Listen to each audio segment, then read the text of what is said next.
history of Haiti is like this continual set of setbacks, I think, you know, between things that have beyond the control of anyone, you know, hurricanes and earthquakes and that sort of thing for a long time, as well as outside intervention. A lot of outside governments have stepped in and tried to do something to help, and sometimes the things that governments have done for Haiti have set it back. Who underdeveloped the country? Who changed it from being a developed country to an underdeveloped country? And in many cases, it was the United States or it was a European country. And if we have a direct relationship to a country's oppression, then it makes sense for us to also have a direct responsibility in their empowerment. Also, when we come to countries like Haiti or countries in Africa or Central America, South America, it's important for us to consider that that is a part of our human responsibility to each other, and also how it develops us as people, how it uplifts and empowers us as people, how it sows compassion in our hearts and helps us to be more human. There wasn't anything that I encountered here in Haiti that I hadn't encountered before. And we have a lot of these same problems in the United States, but the degree and the commonality of the problems here are so great and so vast. I think that's been a real surprise for me about how poor is. I came here from the States with an idea of what poverty looked like. There was no way I could have appreciated it, not on this level. I think just recognizing that this is apparent not only in the small parts of Haiti that we're in, but in most parts of Haiti, trying to recognize what are the good parts, trying to recognize, you know, what is it that we're being asked to do by the culture, so that we don't come in and just kind of like change things that they might not want to be changed. I think it's a great step to come over here and to like really see it, but you know, this is one conversation of many that should occur over a long period of time. If you know, if we want to label help, is really going to be given. Well, the big thing is getting a partner in the culture, right? So a lot of times groups will come in and they see a need from our perspective, our culture, whatever, right? And they go, we're going to go do this, and they jump in and they do it. But a lot of times things don't translate culturally or don't meet the real needs of the people. It's like a need that we see because, like, how can you do this? But that's not a big deal to them, where there is things that are. Well, I think that you know, aid and money almost always comes with stipulations, you know, and I think that this is an educational trip, so it's not as much with a stipulation, we're going to give you this money to do this. It's more like we are spending money in order to come over here to learn. And so I think everybody on this trip probably has an open mind about, well, we're here as learners more than anything. And so, and yes, there is definitely a component of service, but that service is performed with learning in mind. Anything we've ever done, we've always like made sure it was okay and been very careful to not offend culturally or just do something bad. You know, we're always with Pastor Noel, or we were with Pastor Elmira, and I think that's really important, to work with local groups and to make sure that you're not just coming in and saying like, this is what you need, but instead asking, you know, what do you need and what can we do? I certainly think that what's happening here is very beneficial. I mean, it's important, even as much as we want long-term solutions, those certainly are always best. We always have to partner those with immediate care. So when someone comes in, they have an infection. For us, an infection, because we are generally healthy in the U.S., so getting a cut on the hand or a cut on the foot is not going to be so severe. Well, I mean, I think that we are having some impact. Even just a little impact is nice, you know, just especially being able to give women like at least 2 or 3 months of prenatal vitamins is huge in a country where people are malnourished, and you may not get those vitamins otherwise. Well, I counted up last night that we've helped over 550 direct face-to-face encounters when we've been in the country, so we've improved the health of 550 people, not to mention the other 500 people that escorted those family members into the camps and were met with joy or a smile or play. I think in a lot of ways we introduce diversity too, is what I felt. Like they don't see as much cultures, and it's kind of great to kind of give that global feeling at times. The discussions we had, the interactions we had, the songs, the dances, there's that sense of just creating a culture, a community that's just big, and I enjoy that. This goes for the people at the medical clinics, and to the kids especially. Just maybe it's not the medical, but maybe it's like a mental and spiritual thing. Just planting that seed of love in them. They see that people from outside really do care for them, and that maybe they can use the love that we've given them to, you know, spread love to everybody else, and maybe that might help in the relief and recovery process as well. So I think it's, you know, I think we're doing a big thing. You know, it might seem small, but in their eyes it's something big. So. Everybody has the capability to make a change. It doesn't matter what skills you bring to the table. Even the students who have done nothing but play with these children day after day have made a positive impact on these kids and given them hope. So everybody has a place in fixing the devastation and the poverty and the problems that these people encounter. We have to also look at the numbers, and the numbers meaning statistics, and this is just, there's just a lot of need everywhere, you know. So and it's easy to kind of think that, you know, the patients that we're dealing with are, you know, the 200, let's just say we saw 200 patients today, that's the center of our world, and like that's the big, but there's thousands, hundreds of thousands.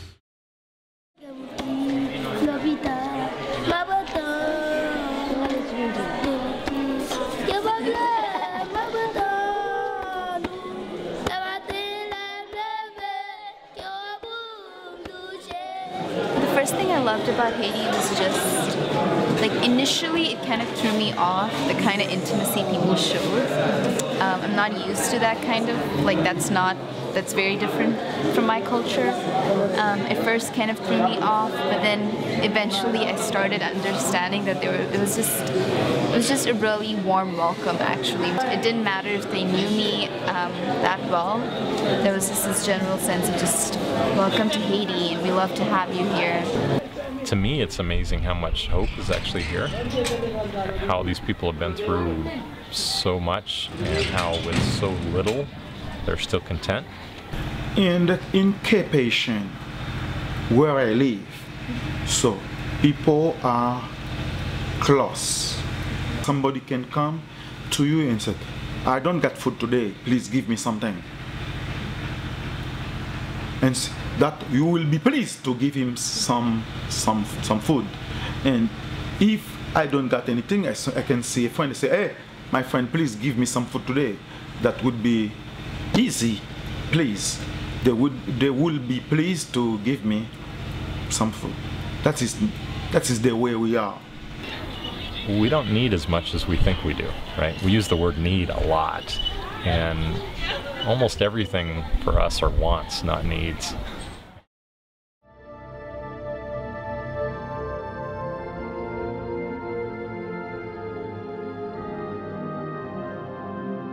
I remember one afternoon I finished to work, and I went home, and I was laying on my bed so to get some rest, and I need to go to the restroom for something, and then when I came back, I sensed something to start to move. I didn't understand it the first time, so I said, what's going on? And then I see thing moving. I say, oh, that is an earthquake.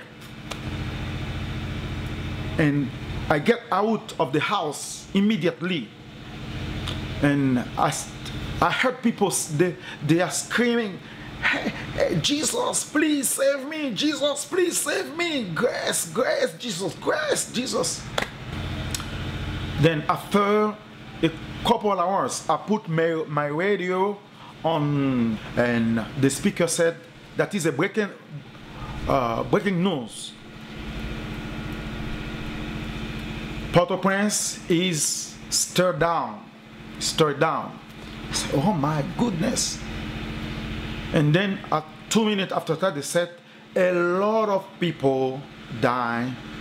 Immediately, I got one of my daughter. She was working with the finance minister. I said, oh my God, I took my phone and I dialed her number.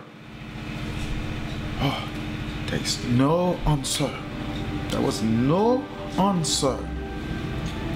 And I did it all the afternoon. I started to get some pain in my heart.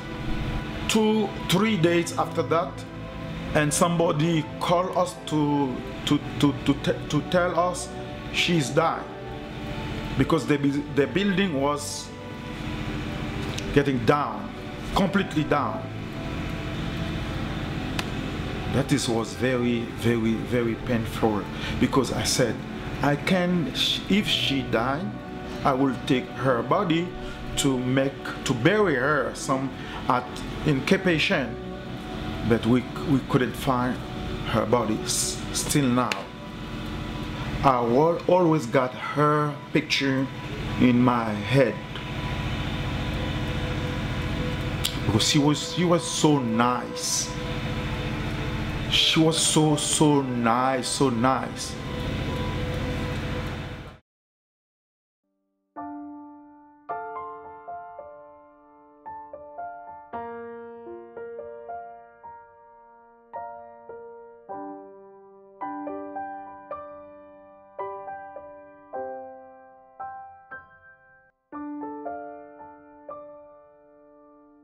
When you come here, you realize how much this place needs some folks to come in, but again, to follow the lead of the locals.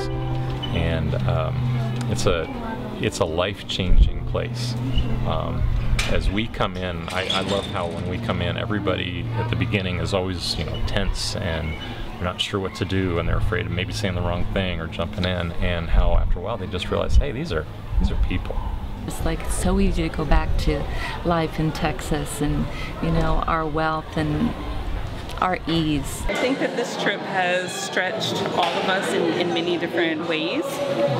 And for me, that's really important, because it enables us to have some really important conversations, even if the conversation is within ourselves.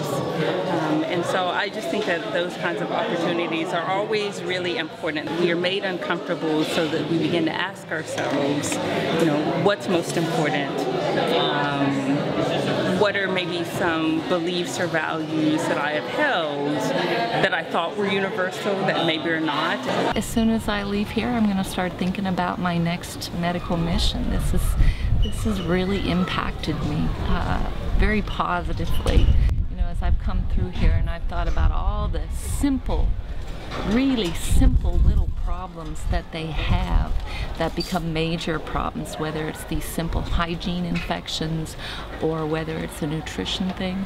I know I'm going back to the States, and I'm going to start resourcing the people that I know and get them to brainstorm on the ideas about how to fix it with the limited resources.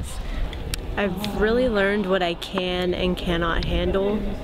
I used to think I had a really strong threshold for seeing someone in pain, seeing someone hurt, and to see it in the flesh and so severe was very shocking, very, very hard to deal with. But I realized, you know, after thinking on it, after doing something about it, I can witness that and be able to take something away from it. Just spend time and just by yourself out in the open and just think about what you saw, like the kids' faces, the babies that you held, the skinny babies that you held, and make sure that you plant that inside your head to where you won't ever want to forget, that you want to come back, that you use that as your motivation to do whatever, to work harder, to study harder, so that you can come back and do bigger and greater things, you know? Right now, I think maybe for everybody, this was just an opportunity for us to see, for us to experience. And we might have felt that we didn't contribute as much. Like as I mentioned before, we did big things. And I don't ever want to forget the brokenness that I saw. I don't ever want to forget the depravity of living conditions that I saw. I don't ever want to forget it. If something like that happened to another country, so if I can help, I will help too. Because I love human being. It's a grace to be a human being. It's something very special to be a human being. So you have to help other human beings